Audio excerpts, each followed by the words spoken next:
तो हेलो दोस्तों, कैसे हैं आप सभी लोग। तो आप सभी लोगों को स्वागत करता हूं अपने YouTube channel Golu online classes पर। तो मैं उम्मीद करता हूं आप लोग कहीं भी होंगे तो मस्त होंगे, हम स्वस्थ होंगे।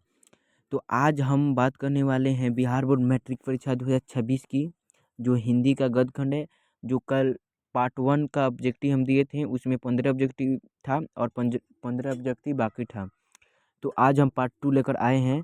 पहले का चैप्टर श्रम विभाजन और जाति प्रथा का VVI ऑब्जेक्टिव है, आप लोग जरूर देखिएगा। तो चलिए बिना देर किए हम सवाल की ओर चलते हैं। कह रहा है पहले का सवाल 16 नंबर, कल 15 तक करा दिए हैं और 16 से बाकी था, तो हम 16 से करा रहे हैं। तो 16 नंबर का रहा है, आधुनिक सभ्य समाज श्रम विभाजन को आवश्यक क्यों मानते हैं। तो आधुनिक सभ्य समाज श्रम विभाजन को आवश्यक क्यों मानते हैं। तो आप लोग को इसका सही जवाब हो जाएगा, कार्य कुशलता के लिए मानते हैं, कार्य कुशलता के लिए मानते हैं। इसका आंसर ए नंबर हो जाएगा।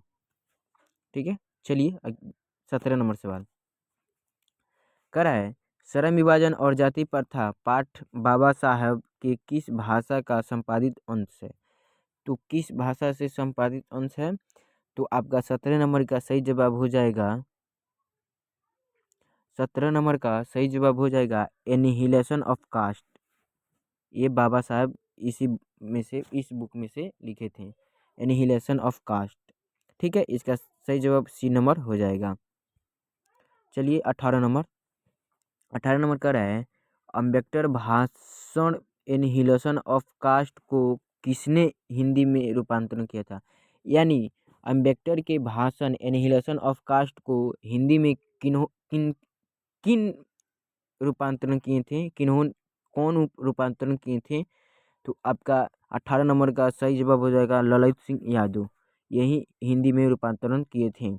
ठीक है, तो आपका 18 नंबर का जवाब ए नंबर हो जाएगा। चलिए 19वां नंबर का है, अम्बेडकर का जन्म किस परिवार में हुआ था।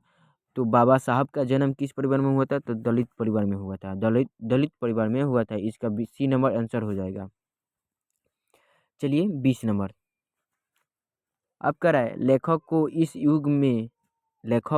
इस युग में कहाँ पर विडम्बना दिखाई दिया। तो लेखक को इस युग में कहाँ पर विडम्बना दिखाई दिया था दोस्तों। तो आपका 20 नंबर का सही जवाब हो जाएगा जातिवाद में। इसका ए नंबर सही हो जाएगा। तो आप लोग इस चैनल को सब्सक्राइब कर दीजिए, लाइक शेयर भी कर दीजिए ताकि आपके दोस्तों तक पहुंच सके। चलिए आगे सवाल। तो चलिए 21 नंबर सवाल, डॉक्टर अंबेडकर की माता का नाम क्या था। तो उनकी माँ का नाम क्या था, बाबा साहब की माँ का नाम क्या था। तो भीमाबाई था। ठीक है, इसका भी 21 का डी नंबर आंसर हो जाएगा। चलिए 22 नंबर अब करा है, डॉक्टर अंबेडकर ने PhD की उपाधि कब धारण की थी। PhD की उपाधि कब धारण किए थे।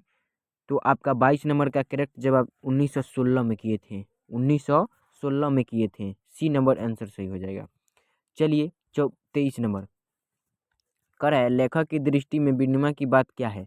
तो लेखक की दृष्टि में विनिमय की क्या बात है। तो आपका 23 का सही जवाब हो जाएगा, जातिवाद के पोषकों की कमी नहीं है। इसका आपका 23 नंबर का ए नंबर हो जाएगा, 23 का ए नंबर हो जाएगा, ए नंबर करेक्ट जवाब हो जाएगा। चलिए 24 नंबर का रहा है, लेखक की दृष्टि में आदर्श समाज कैसा होना चाहिए। तो लेखक के दृष्टि में आदर्श समाज कैसा होना चाहिए। तो जिसमें स्वतंत्रता, समता और भ्रातृत्व का भाव हो। इसका ए नंबर सही हो जाएगा, 24 नंबर का ए नंबर सही है। ठीक है, चलिए 25 नंबर का है, लेखक बेरोजगारी का प्रमुख और प्रत्येक कारण किसे मानते हैं। तो किसे मानते हैं। 25 नंबर का आपका सही जवाब क्या हो जाएगा। तो जाति प्रथा को मानते हैं, 25 का सी नंबर आंसर हो जाएगा। चलिए 26 नंबर का है, the caste in Indian their mechanism किनकी रचना है जी। तो आपका 26 नंबर का ए नंबर हो जाएगा, अम्बेडकर का, भीमराव अम्बेडकर यानी बाबा साहब का। 26 नंबर का ए नंबर सही जवाब हो जाएगा। चलिए 27 नंबर का है, आर्थिक पहलू से भी जाति प्रथा है। तो आर्थिक पहलू से भी जाति प्रथा क्या है। 27 नंबर का आप लोग सही जवाब दीजिए। तो हानिकारक है, यानी आपका 27 नंबर का बी हो जाएगा। चलिए बी नंबर। 28 नंबर, डॉक्टर भीमराव अम्बेडकर का जन्म कहाँ हुआ था? तो उनका जन्म कहाँ हुआ था? महू मध्य प्रदेश में हुआ था, इसलिए 28 नंबर का ए नंबर जवाब सही हो जाएगा। चलिए 29 नंबर। 29 नंबर कह रहा है डॉक्टर अम्बेडकर ने किस पत्रिका का संपादन किए थे? तो किन पत्रिका का संपादन किए थे? तो 29 नंबर का आप लोग का सही जवाब हो जाएगा, 29 का सही जवाब हो जाएगा सी नंबर, बहिष्कृत भारत को। ठीक है, यानी 29 का सी नंबर आंसर आपका सही है, सी नंबर। चलिए लास्ट क्वेश्चन है 30 नंबर। भारतीय संविधान के निर्माता के रूप में हम किन्हें जानते हैं? तो किन्हें जानते हैं जी? भीमराव अम्बेडकर को, यानी बाबा साहब को जानते हैं हम लोग। 30 का आपका बी हो जाएगा। तो चलिए तो फिर मिलते हैं अगले के वीडियो में। तो आपको अगले का चैप्टर दिया जाएगा 20 के दांत, 20 के दांत अगले का चैप्टर का ऑब्जेक्टिव दिया जाएगा। ठीक है, आप लोग पहले इस वीडियो को ज़रूर देखिए, और जाते जाते वक्त आप लोग इस चैनल को सब्सक्राइब कर दीजिए, लाइक शेयर भी कर दीजिए, ताकि आपके पास हमेशा वीडियो पहुंचता जाए। तो फिर मिलते हैं अगले के वीडियो में, तब तक के लिए जय हिंद।